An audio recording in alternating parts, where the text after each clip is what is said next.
নিশিরাতে তোমার পাশার নিচে এটা আবার কোন ধরনের জিকির? আমি জেকের বুঝতে পারিনি। আমি হারিয়ে তবলিগি নামাজ আমি আহলে হাদিস এই যে বাইরে এদের জন্য নামাজ না তাহলে কি নামাজ কাদের জন্য? এই নামাজ তো সুন্নির জন্য। তাই তো বলি বাংলাদেশের মুসলিম কাদের থেকে গার মারা খাচ্ছে। আপনাদেরকে মাযহাব সম্পর্কে একটা তথ্য দিয়ে রাখি যাতে আপনারা বুঝতে পারেন কিছু। যাহারা দিন সম্বন্ধে নানা মতের সৃষ্টি করিয়াছে এবং বিভিন্ন দলে বিভক্ত হইয়াছে, তাদের কোনো দায়িত্ব তোমার নয়। তাহাদের বিষয়ে আল্লাহর এখতিয়ারভুক্ত। আল্লাহ তাদেরকে তাদের কৃতকর্ম সম্বন্ধে অবহিত করিবেন। এই আয়াতে আল্লাহ তাআলা বলেছেন, তোমরা যাতে বিভিন্ন দলে বিভক্ত না হও। আর বিস্তারিত আপনারা এই আয়াত থেকে দেখে নেবেন। এরপর আপনাদেরকে শেখাবো কিভাবে জিকির করতে হয়। ইয়াহু ইয়াহু ইয়াহু নিশিরাতে সোনা কসালে তোমার পাশার নিচে। ইয়াহু ইয়াহু ইয়াহু নিশিরাতে তোমার পাশার নিচে সোনা কসালে।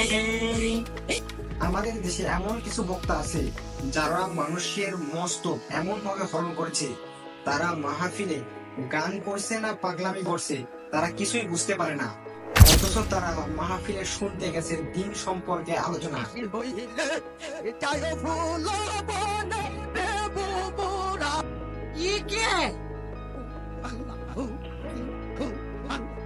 কি কি কি আপনি তো সেই জিকির করেন? আল্লাহু এই শব্দ সম্পর্কে আমি যতদূর খোঁজ খবর নিয়ে জানতে পেরেছি যে আল্লাহু শব্দের অর্থ হচ্ছে আল্লাহই তিনি। এটা আবার কোন ধরনের জিকির?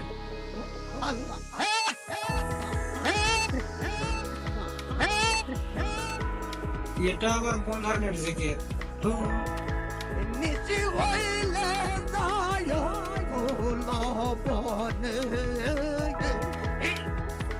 এটা আবার গান না ওয়াজ মাহফিলের ওয়াজ?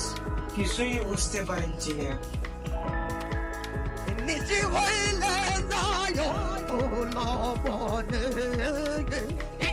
তারা নিশিরাতে ফুল বাগানে যে কি করবে? ইয়াহু ইয়াহু ইয়াহু তাই করবে নাকি? সে ওয়াজ করতেছে না গান গাচ্ছে না কি করতেছে আসলে কিছুই বুঝতে পারছি না। আমার যত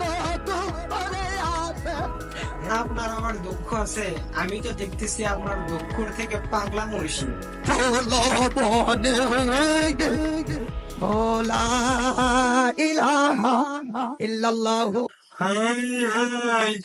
এগুলো জেকের ছিল, আমি জেকের বুঝতে পারিনি। আপনারা এখন বলবেন এগুলো তো ডিজিটাল জিকির। সো আজকের ভিডিও পর্যন্ত দেখা হচ্ছে নতুন কোনো ভিডিওতে। জ্বালা রে অন্তরের জ্বালা। আর যদি কোথাও কোনো ভুল বা ত্রুটি হয়ে থাকে অবশ্যই কমেন্ট বক্সে জানাবেন।